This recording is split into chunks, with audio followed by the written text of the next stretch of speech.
ಇವಾಗ ಎಕ್ಸ್ಪೋನೆಂಟ್ಗಳ ಬಗ್ಗೆ ಹೇಳ್ತೀನಿ. ಎಕ್ಸ್ಪೋನೆಂಟ್ ಅಂದರೆ ಏನು ಅಂದರೆ ಇದೆಲ್ಲ ನಂಬರ್ ಎಕ್ಸ್ಪೋನೆಂಟು.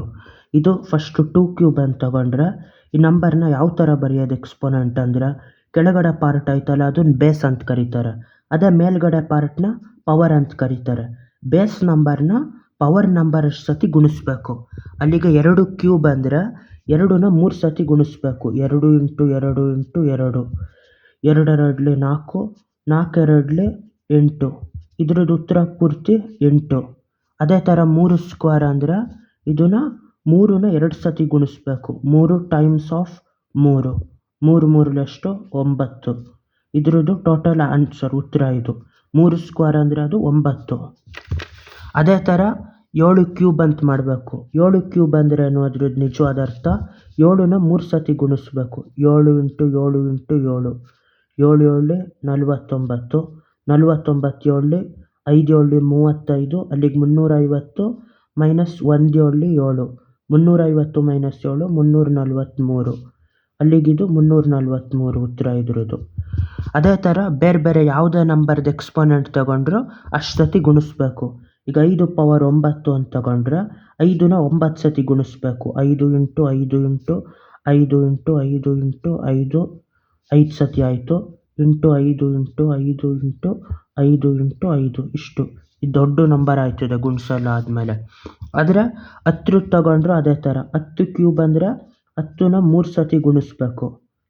ಅದ್ರ ಇವಾಗ ಏನು ಅಂದರೆ 10ರ ಪವರಲ್ಲಿ ಏನು ಮಾಡೋಂಗೇ ಇಲ್ಲ. ಎಷ್ಟು ಪವರ್ ಇರ್ತದೋ 10ಕ್ಕೆ 1ರ ಮುಂದೆ ಅಷ್ಟು 0 ಹಾಕ್ಬೋದು. 1ರ ಮುಂದೆ ಇವಾಗ 3 0 10 × 10 100 ಆಯಿತು. 100 10 1000 ಆಯಿತು. ಅಲ್ಲಿಗೆ 1ರ ಮುಂದೆ 3 0 ಹಾಕಿದ್ರು 1000ನೇ ಆಯಿತು.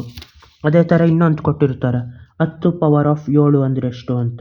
ಅದು 1ರ ಮುಂದೆ 7 ಸೊನ್ನೆಗಳು ಹಾಕಬೇಕು. 1 2 3 4 5 6 7. ಅದೇ ಥರ 10 ಪವರ್ 100 ಅಂತ ಕೊಟ್ಟರೆ 1ರ ಮುಂದೆ 100 ಸೊನ್ನೆಗಳು ಹಾಕ್ಬೇಕು. ಇದೇ ಥರ ಇಲ್ಲಿ ಟೋಟಲ್ ಆಗೆಷ್ಟು 100 ಸೊನ್ನೆಗಳು.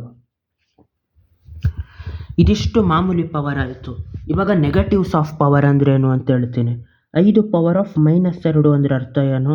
ಈ ಪೂರ್ತಿ ನಂಬರ್ನ ಅದಕ್ಕೆ 1ರ ಕೆಳಗಡೆ ಕಳಿಸಿದಾಗ ಅದು ಪಾಸಿಟಿವ್ ಪವರ್ ಆಯ್ತದೆ 5² ಅಂತ. 5² ಅಂದರೆ 1/5 × 5 ಅದು 25 ಆಯಿತು. 1/25. ಯಾವ ಥರ ಎಕ್ಸ್ಪೋನೆಂಟ್ಗಳು ಅಂದ್ರೇನು ದೊಡ್ಡ ದೊಡ್ಡ ನಂಬರು. ದೊಡ್ಡ ದೊಡ್ಡ ನಂಬರ್ನ ಕಂಪ್ರೆಸ್ ಮಾಡಿದಾಗ ಅದು ಬಿಡಿಸಿದಾಗ ದೊಡ್ಡ ನಂಬರ್ ಆಯ್ತದೆ. ಅದೇ ಥರ ಇದು ನೆಗೆಟಿವ್ ಆಫ್ ಎಕ್ಸ್ಪೋನೆಂಟ್ ಅಂದರೆ ತೀರಾ ಚಿಕ್ಕ ನಂಬರ್ ಆಯ್ತದೆ. 1ರಲ್ಲಿ 25 ಭಾಗ ಮಾಡಿದ್ರೆ ಒಂದು ಸೇಬನ್ನ 25 ಭಾಗ ಮಾಡಿಬಿಟ್ಟು ಅದ್ರಲ್ಲಿ ಒಂದೇ ಒಂದು ಭಾಗ ಇಷ್ಟು. ಹಂಗಾಗಿ ಈ ನೆಗೆಟಿವ್ ಎಕ್ಸ್ಪೋನೆಂಟ್ಗಳು ತೀರಾ ಚಿಕ್ಕ ನಂಬರ್ ಆಗಿರ್ತದೆ. 5 ಪವರ್ -2 ಅಂದರೆ 25ರಲ್ಲಿ ಒಂದು ಭಾಗ, ಒಂದು ನಂಬರ್ಗಿಂತ ತೀರಾ ಚಿಕ್ಕದಿದು. ಅದೇ ಥರ 7 ಪವರ್ ಆಫ್ -3 ಅಂತ ಮಾಡಿದ್ರೆ ಅದು 1/7³ ಅಂತ ಆಯ್ತದೆ. ಅದು 1/7 × 7 × 7 ಅಲ್ಲಿ ಮಾಡಿದ್ದು ಎಷ್ಟಾಯ್ತದು 7³ 343. ಇದು ಅಷ್ಟೇ 7 7 49 49 7 343. ಇದು 1/343 ಆಗೈತೆ ಈ ನೆಗೆಟಿವ್ ಎಕ್ಸ್ಪೋನೆಂಟು. ಅಲ್ಲಿಗೆ ಒಂದು ನಂಬರ್ನ ಇಲ್ಲ ಒಂದೇನೋ ಕಿತ್ಲೆ ಹಣ್ಣನ್ನ 343 ಭಾಗ ಮಾಡಿದ್ರೆ ಅದರಲ್ಲಿ ಒಂದೇ ಭಾಗ, ತೀರಾ ಚಿಕ್ಕ ನಂಬರು. ಅದೇ ಥರ 10ರಲ್ಲೂ ಮಾಡ್ಬೋದು.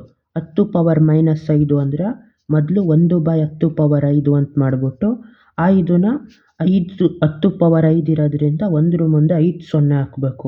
ತೀರಾ ಅಂದರೆ ಚಿಕ್ಕ ನಂಬರ್ ಇದು. ಅಂದರೆ ಒಂದು ಭಾಗನ 1,00,000 ಭಾಗ ಮಾಡಿದ್ರೆ 1,00,000ದಲ್ಲಿ ಒಂದು ಭಾಗ. ಅದೇ ಥರ ಪಾಸಿಟಿವ್ ಎಕ್ಸ್ಪೋನೆಂಟ್ ಅಂದರೆ ದೊಡ್ಡ ದೊಡ್ಡ ನಂಬರ್ಗಳಾಯ್ತದೆ. 10 ಪವರ್ 7 ಅಂದರೆ ಎಷ್ಟಾಯಿತು 3 2 1 ಕೋಟಿ ಆಯಿತು 10 ಪವರ್ 7 ಅಂದರೆ. ಅದೇ ಥರ 10 ಪವರ್ -5 ಅಂದರೆ 1,00,000ದಲ್ಲಿ ಒಂದು ಭಾಗ ಆಯಿತು. ಅದೇ ಥರ ನೆಕ್ಸ್ಟ್ ವೀಡಿಯೋದಲ್ಲಿ ಇನ್ನೂ ಜಾಸ್ತಿ ಹೇಳ್ತೀನಿ. ಪವರ್ 0 ಅಂದ್ರೇನು, 0 ಪವರ್ಗೆ ಬೇರೆದು ಹಾಕಿದ್ರೆ ಏನಾಯ್ತದೆ, ಆಮೇಲೆ ಎಕ್ಸ್ಪೋನೆಂಟ್ಗಳನ್ನ ಗುಣಿಸೋದು ಯಾವ ಥರ, ಈ ಥರದ್ದೆಲ್ಲ ಬೇರೆ ಬೇರೆದು ಹೇಳ್ತೀನಿ. ಇವಾಗ ಬಾಯ್.